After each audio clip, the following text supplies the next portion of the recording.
반갑습니다. 12월 21일 토요일 큐티 스케치 시간입니다. 오늘 본문은 요한계시록 19장 11절부터 21절까지의 말씀입니다.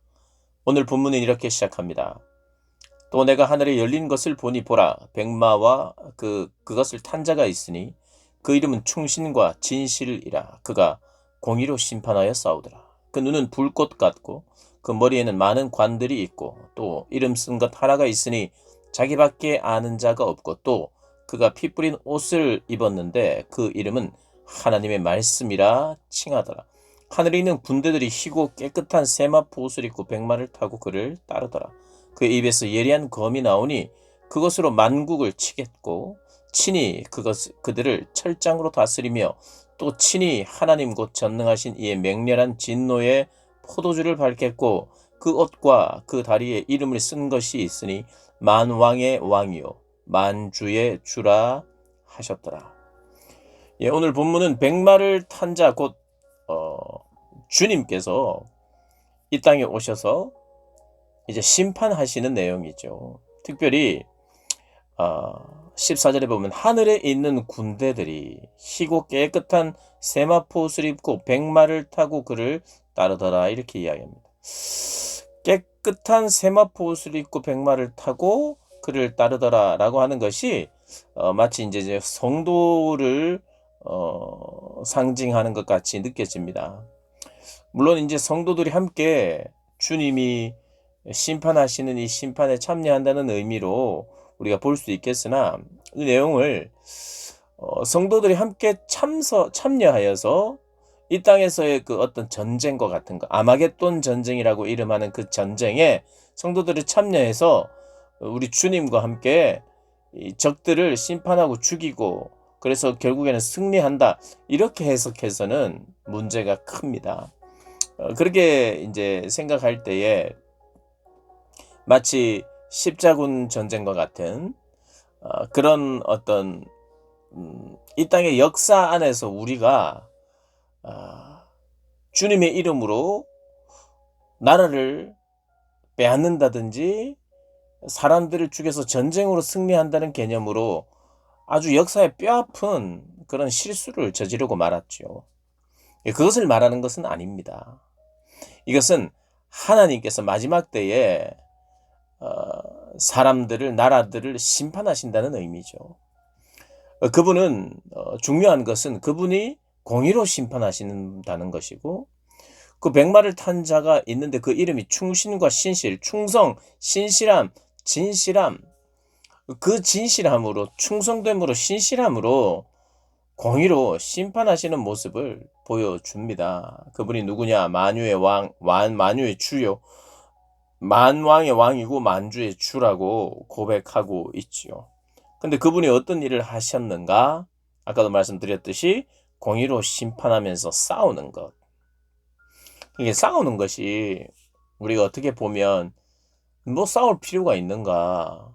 힘이 있으신 그분은 말씀으로도 꼼짝 못하게 할 수 있는데 그리고 거기서 그만 하면 아무것도 못해야 되죠. 그분이 통치자시고 그분이 주권자이시기 때문에 생명의 주관자시기 때문에 그분의 한마디면 되죠. 뭐 말을 타고 온다든지 사람들이 많이 군대가 필요하다든지 이런 게 아니에요. 그런데 오늘 본문의 이 시대의 사람들에게 있어서 하늘의 군대와 하늘에서부터 오는 그 군대로 말미암아 나라와 민족들을 심판하실 때 그 심판의 이미지라는 거죠. 이 땅에도 막 왕들이 있고 말들이 있고 이 땅에도 전쟁할 수 있는 무기들이 있잖아요. 그러니까 이것을 깨뜨리는 방식이 하늘의 방식이고 하늘의 군대요 하늘의 무기로 이긴다는 것. 그것을 지금 형상화해서 우리에게 설명하는 것이에요. 하나님은 얼마든지 말씀 한마디로 동작 그만 하면 다 그만해야 되죠. 그렇게도 하실 수 있는 분입니다. 그런데 전쟁의 심상을 사용해서 하나님의 심판 그리고 자기들이 들고 있는 무기와 자기들이 의지하고 있는 것이 철저히 무기력하다는 것을 좀 더 극적으로 표현하는 거죠. 그러니까 결국 하나님 심판하신다는 겁니다. 하나님은 이 땅을 살아가는 사람들, 민족들, 나라들이 하나님을 대적하고 하나님을 미워하고 거짓에 속아서 살 때, 거짓의 아비 사단에 의해서 이리저리 휘둘리며 살고 불순종의 자리에 끊임없이, 그리고 회개의 기회를 잃어버린 사람들을 반드시 심판하신다는 겁니다. 그리고 그분은 결국 다시 오신다는 그런 말이죠. 다시 오신다. 심판하러 오신다는 거예요. 그분이 왜 오시느냐? 심판하러 오신다는 겁니다. 우리가 이 약속을 우리가 놓치면 안 됩니다.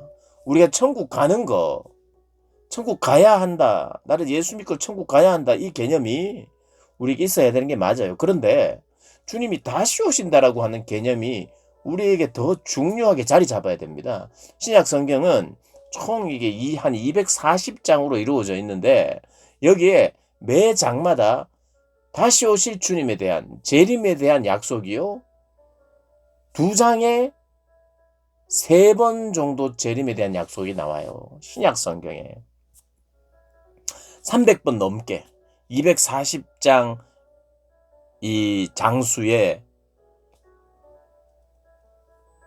320번 가까이 나옵니다. 그러니 2장에 3번, 한 장에 한 번 이상씩 다시 오심에 대한 약속, 마지막 날에 대한 약속, 기다림에 대한 약속.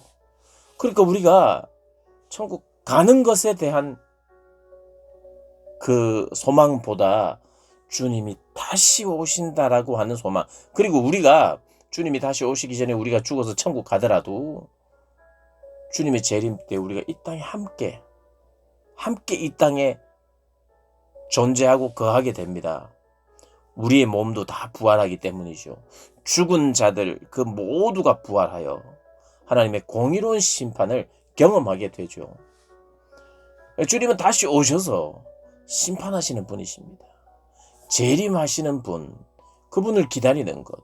그래서 우리 신앙은요, 예수 믿는다는 것 안에 예수님이 다시 오시는 걸 기다리는 사람이어야 합니다.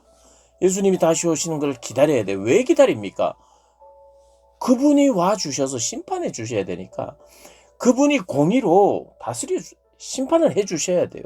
눈물을 닦아주고 악인들을 멸하고.